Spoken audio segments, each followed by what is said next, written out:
and I finally get to tell my side of the story that I've been holding on to. I don't know, it was very stressful because I couldn't get my point across, and I had to just sit there and let people call me a scammer, a crook. You got paid for promoting it, or? Just promoting it and putting all the work into it, like the videos and stuff that I'd do for him to post. That's what I got paid for. You're like, what does that mean? I was like, I don't know. I couldn't tell you. Yeah. I don't know. It just kind of sucks. There's people out here that hate me for promoting a coin. It's like Paris Hilton. I mean, she's got cooking stuff out, like cooking appliances. She didn't sit there and take the time to make them. No. She's just the face of it. Yeah. Those are hers, you know? So that's pretty much like you with the crypto coin. Yeah, I was just a spokesperson. If there's one thing the internet loves more than a 3-second viral clip, it's watching that clip grow up. Get a management team, launch a podcast, run a crypto project, start a Twitch career with 11 or let's just say 9 viewers, and then cry on Instagram because people are so mean. And honestly, the Tuah Girl has somehow speedrun every single stage of viral fame. Like she unlocked the cheat codes to the downfall category. Let's be real. Most viral memes stay memes. They get slapped on t-shirts, edited into TikToks, and then vanish into the algorithm. Like they never existed. But this story, this one came with the DLC.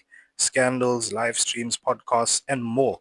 I don't know what I was doing. Statements that a politician caught with his hand in the donation box.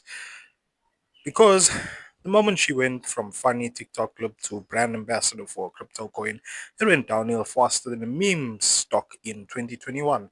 And what made it worse, she kept doubling down on the same defense. I'm just a silly little girl. I didn't know. Cool. Except you also didn't know what you were promoting. Didn't know how much money you made. Didn't know what crypto was. Didn't know how Twitch works. Didn't know how podcasts get monetized. Honestly, I'm starting to think she doesn't even know she's famous. And the funniest part, she keeps saying it like it's a superpower. I don't know anything. Yeah, that's not a personality trait. That's a reason to hire a lawyer. After the crypto fiasco exploded, you'd think she'd disappear quietly and the internet would forget. Nope, she popped up everywhere like an unskippable ad. How do you sleep at night knowing people don't like you? With no underwear in case they want to kiss my ass. That was rude. That was pretty fucking rude. Instagram lives, TikTok reactions, random podcast appearances, all basically built around one theme. Why is everyone mad at me? I'll tell you why. Because when you promote a coin to millions of people and then it rug pulls harder than a WWE finishing move, people aren't just gonna send you hugs and cupcakes. They're gonna call you a scammer. That's just the standard package. But instead of addressing it with honesty, accountability, or literally any type of grown-up explanation, she said the social media version of my dog ate my homework. Meanwhile, the people who lost money are sitting there like, wow, she really just hit us with that Disney Channel excuse.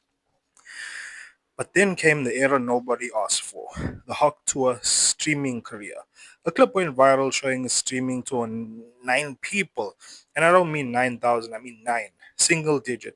You can get more people to show up at a group chat argument. Her streams basically look like this.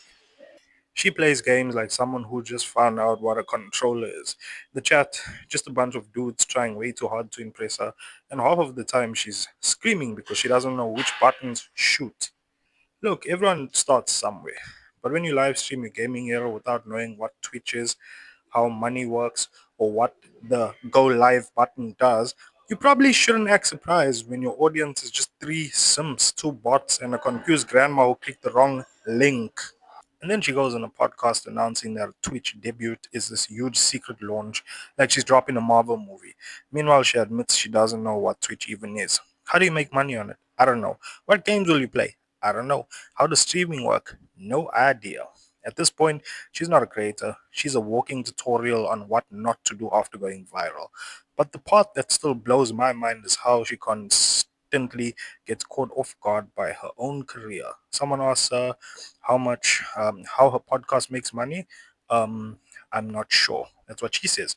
How much did she get paid for the crypto promotion? I don't know. Where's the fame going? We'll see. If confusion was a business model, she'd be a billionaire. But then comes the plot twist. Apparently, there is a documentary on the way. A documentary? About what?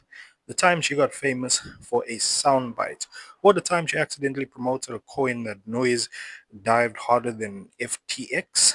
She talks about it like she's got Spielberg in the studio prepping camera angles. We've got a producer, it's a secret, I can't say much. Girl, if this thing ends up anywhere, it's going straight to the streaming platform graveyard where movies go to die. To be maximum. Now, one thing I genuinely respect is that some podcast hosts actually try to tell her the truth, not in a mean way, just reality. Like, hey, you might want to cash out while you can. This is not going to last forever. And she nods like she understands, even though 5 seconds later she says something that proves she does not. The host even compares her to a one hit wonder. Not to be rude, just honest. Most people would go home and reflect. She went home and opened a subscription page charging $40 for selfies. $40! Not for behind the scenes content, not for premium videos, for pictures. Bro, you can get Netflix, Spotify, and Disney Plus for less money and less money than one hot tour JPEG. And that's really what this whole arc boils down to. Someone who lucked into viral fame, then tried to stretch it out like chewing gum that lost the favor or the flavor in 2 minutes. She had a shot, a massive one. She could have built something real, a brand, a personality, anything. Instead, she turned into a celebrity version of I don't read the terms and conditions. Fame doesn't disappear overnight, but it does get bored, and her audience is already halfway out of the door. At the end of the day, she's not evil. She's not Levy. She's not some mastermind scammer. She's just someone who got famous way too fast and didn't know what to do with it. But the internet doesn't care about how it happened. It only cares about how it ends. And right now, it's the ending with 9 Twitch viewers. That's her ending. A documentary nobody believes is real, and a crypto scandal she hasn't fully explained. She wants a comeback. She's gonna need more than confusion and excuses, honestly. She'll need effort, honesty, and maybe a manager who doesn't pitch her the dumbest money ideas possible. But hey, at least she'll always have the meme, because no matter what happens in a career, one thing is guaranteed: the internet never forgets a catchphrase.